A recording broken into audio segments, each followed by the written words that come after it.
Sa tahimik na kagubatan, sa gitna ng mapanglaw na gabi, may maririnig kang iyak ng isang sanggol. Mahina sa una, tila nagmamakaawa.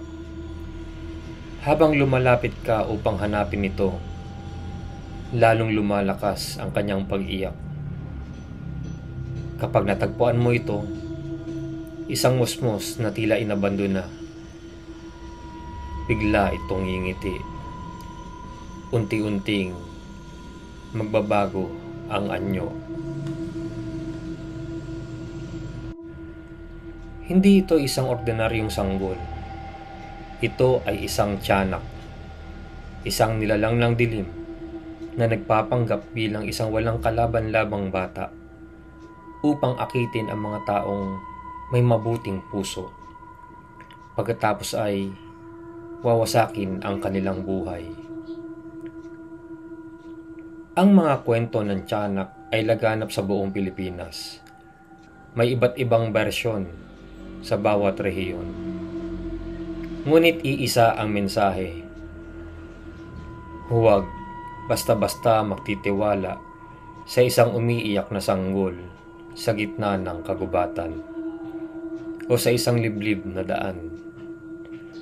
Baka ang akala mong inosente ay isa palang bangungot na hindi mo kayang takasan.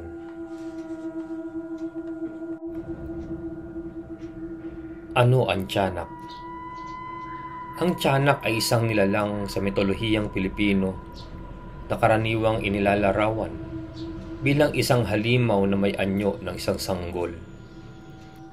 Pinaniniwalaang ito ay kaluluwa ng isang bata na namatay bago mabinyagan o isang sanggol na pinatay sa sinapupunan ng kanyang ina at isinumpa upang maging isang nilalang ng kasamaan.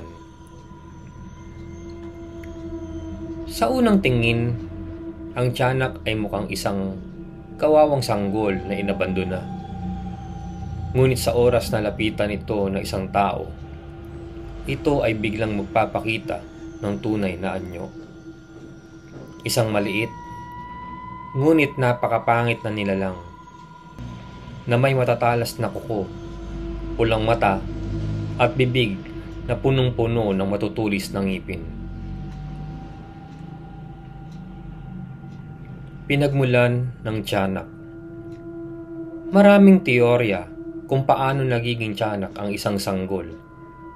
Ayon sa iba't ibang alamat, ang ilan sa mga ito ay: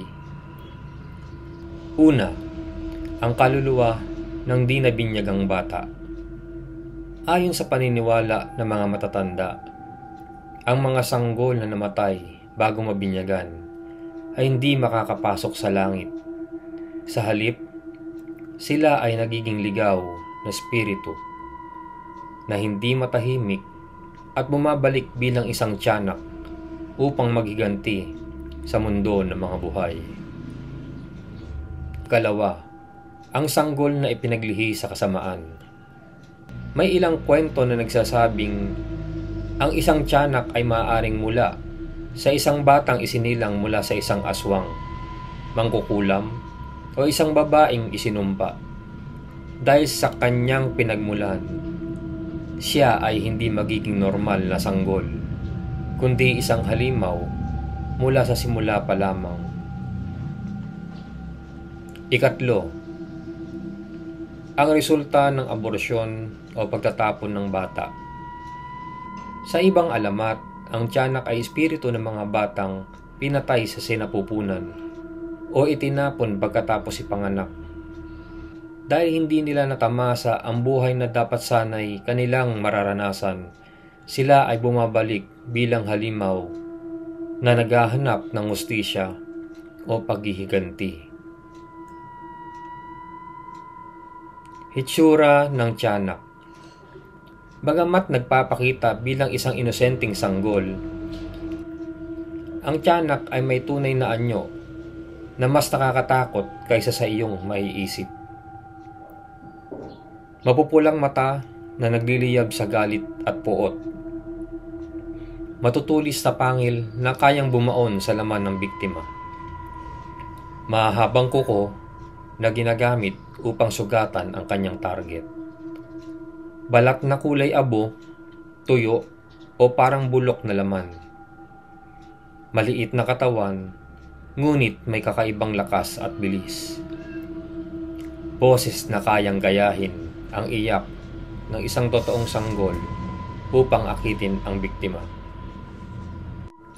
Ang sinumang mahulog sa patibong ng tiyanak ay bihirang makatakas ng buhay. Paano nanguhuli ang isang tiyanak?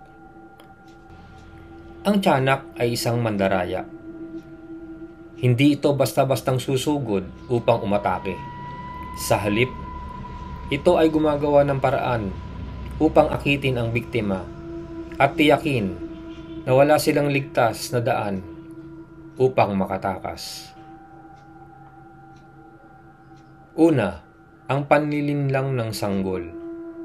Ang tiyanak ay madalas nagkukubli sa kagubatan, sa liblib na daan, o sa madidilim na sulok ng isang baryo. Magpapanggap itong isang umiiyak na sanggol.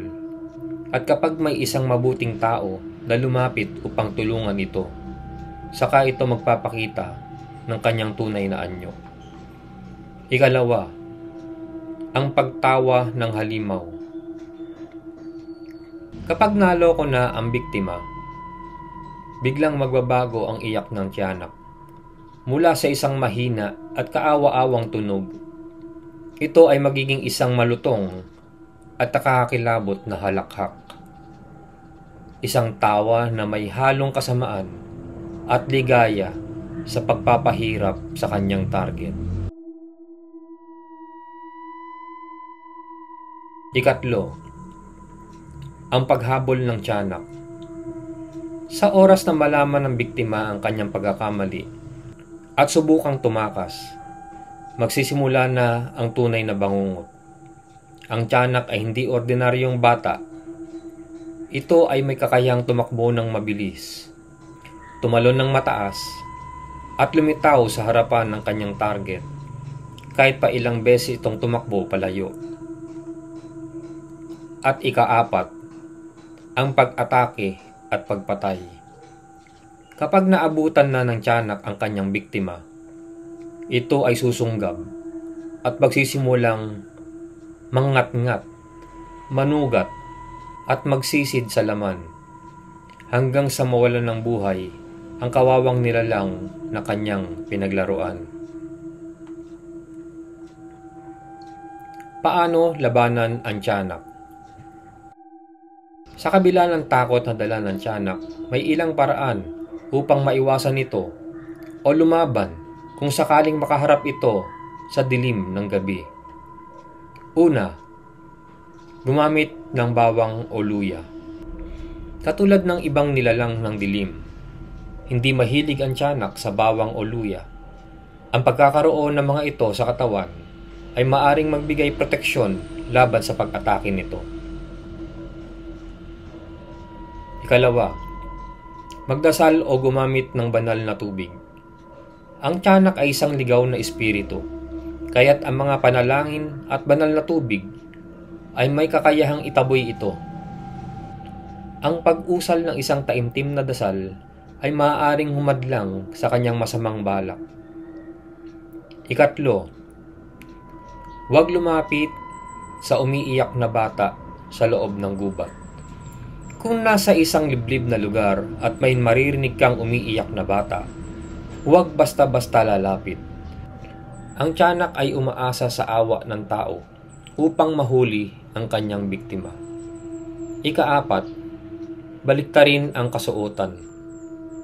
Ayon sa ilang alamat, isang epektibong paraan upang malito ang tiyanak ay ang pagsusuot ng damit ng pabaliktad. Dahil sa kanyang kakaibang pag-iisip, hindi nito malalaman kung paano ka hahabulin. At ikalima, tanggapin ang di nabinyagang bata. Ayon sa ibang kwento, ang tiyanak ay lumalambot ang puso kapag tinawag ito gamit ng isang pangalan o inangkin ito bilang anak. Ngunit hindi ito garantisado, kaya't kailangang mag-ingat. Konklusyon. Ang tiyanak ay isa sa mga pinakamadilim at pinakanakakatakot na nilalang sa mitolohiyang Pilipino. Sa likod ng kanyang inosenteng anyo ay isang halimaw na nag-aabang ng susunod nitong biktima. Maraming kwento ng mga taong nawala matapos sundan ang iyak ng isang sanggol sa gitna ng gabi, ng mga naliligaw sa kagubatan at hindi na nakabalik, at ng mga nagkamali ng pagtitiwala sa isang tila walang kalaban-labang musmos. Kaya't kung ikaw ay nasa isang madilim na daan at narinig mo ang iyak ng bata sa di kalayuan, iwasan mo ito. Huwag kang lalapit. Dahil baka ang iniiyakan mo ay siya ring magpapaiyak sa iyo sa iyong huling sandali. May personal ka bang karanasan sa tiyanak? Pwede mo bang maikwento sa comment section? Marami pong salamat sa iyong panonood o pakikinig. Magandang gabi. Ito po ang Takot at Hiwaga.